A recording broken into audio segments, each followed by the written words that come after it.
মানে তৃণমূলের থেকে আপনাদের দিকে যোগদান করছে, আপনারা মানুষের ঢল নেমেছে বলছেন, সেখানে আপনাদেরই মেম্বার শান্তিপুরের ক্ষেত্রে গতকাল বাবলায়, আজকে বাগাসরায়, এরকম একের পর এক জয়েন করছে, কি বলবেন এ বিষয়ে? যারা জয়েন করছে কেন আসলে করছে, এতদিন পরে দুজনা এসটি ক্যান্ডিডেট বাংলায় জিতেছে, সংখ্যাগরিষ্ঠতা তৃণমূলের।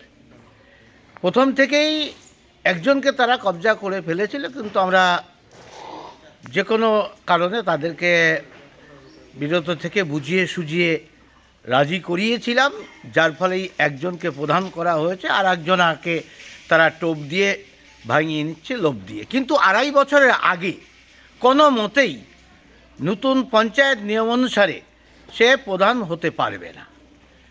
তাই 2.5 বছর টিকতে যেতে যেতে তৃণমূলের অবস্থা কাহিল হয়ে যাবে, অনেকেই জেলে ঢুকবে।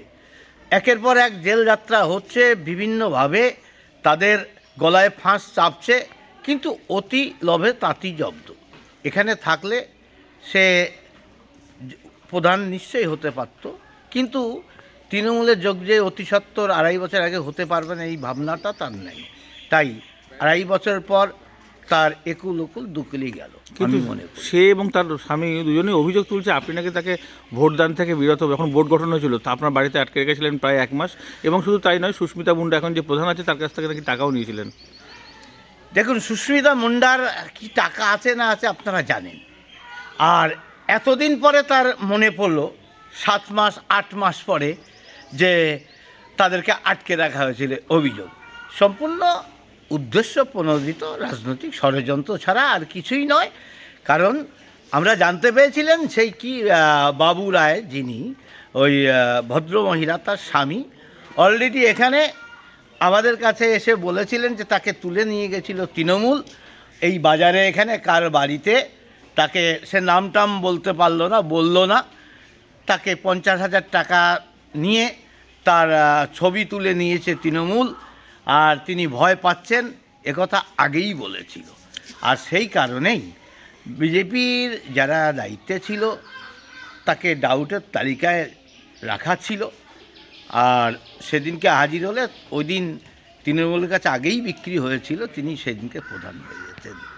কিন্তু আসলে তিনি তৃণমূলের সমর্থনে প্রধান হতেন। তাই ভারতীয় জনতা পার্টির যারা ছিল একজনই হাজির হয়েছিল, তিনি হাজির হননি, তাকে বুঝিয়ে সুঝিয়ে রাখা হয়েছিল যে 2.5 বছর পরে আপনি দুজনা ভাগাভাগি করে, দুজন এসটি ক্যান্ডিডেট, একজন প্রধান। এই যে আজকে বাগাসরার ক্ষেত্রেও তাই, 3 জন নির্দল প্রার্থী আছে, একজন সম্ভবত বিজেপির আপনাদের আছে, তো সেক্ষেত্রে কি বলবেন? নির্দল আমাদের কোনো বিজেপির কোনো ক্যান্ডিডেট নেই ওখানে, নির্দল তৃণমূলেরই নির্দল। 4 জন আসলে যে বিষয়টা বলা হচ্ছে এটা তৃণমূলের সাজানো নাটক। আরেকটা বিষয় প্রায়শই মানে এই কথাটা গুঞ্জন উঠছে, সেটা হচ্ছে এই যে 3টে মণ্ডল সভাপতি চেঞ্জ হয়েছে, এটা নাকি আপনারই ঘনিষ্ঠরা হচ্ছে, এবং যারা আপনার একটু অন্য ধরনের আপনার দলের মধ্যেই, তাদেরকে নাকি কোনো স্থান দেওয়া হচ্ছে না, এবং 3 বছরের মেয়াদ পূর্ণ না হতেই তাই 2 বছরের মধ্যেই সরানো হচ্ছে। ভারতীয় জনতা পার্টির দলীয় সিদ্ধান্ত কেউ একক নেয় না, বাস্তবায়িত করে সভাপতি, আর সভাপতির স্বাক্ষরেই সব কিছু হয়। তাই যে গল্প বানানো হচ্ছে এটা কোনো মতেই ঠিক নয়। আর দুটো পদ একসঙ্গে রক্ষা করা যায় না। এটা কংগ্রেস না, তৃণমূল নয়, এটা ভারতীয় জনতা পার্টি। কেউ যদি সরকারিভাবে প্রধান হয়ে যায়, প্রধানের দলীয় সাংগঠনিক দায়িত্ব আর থাকে না। তেমনি পঞ্চায়েত সমিতির সভাপতি সহসভাপতি যদি কেউ হয়, তিনি দলীয় দায়িত্ব থাকতে পারেন না। এটা আমাদের এক পদ এক নীতি নিয়েই আমাদের চলে দল।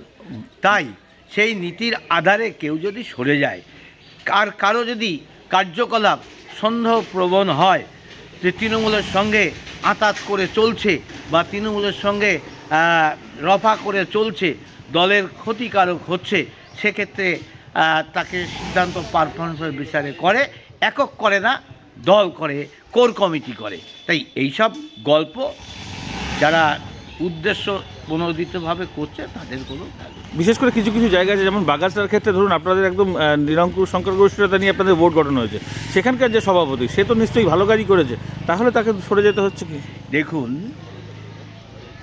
একা সভাপতি কাজ করে না, দলের সংগঠন সেখানে কাজ করে, সমগ্র দলই সেখানে কাজ করে।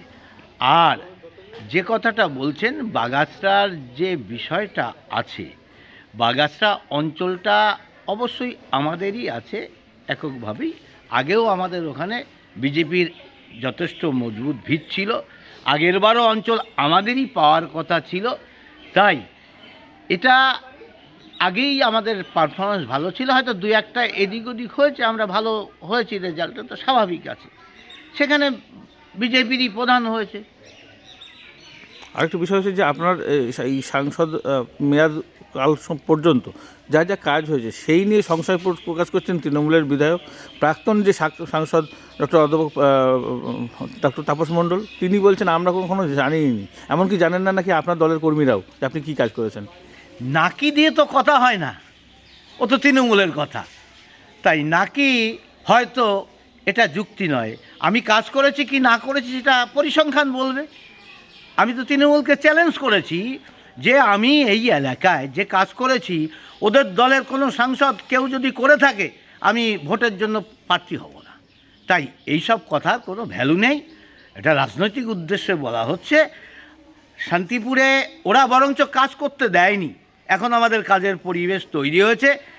আমার সাংসদীয় কোটার 17 কোটি টাকা 5 বছরে পেয়েছি, তাই 17 কোটি টাকা সম্পূর্ণ ব্যয় করব। আর তার সঙ্গে CSR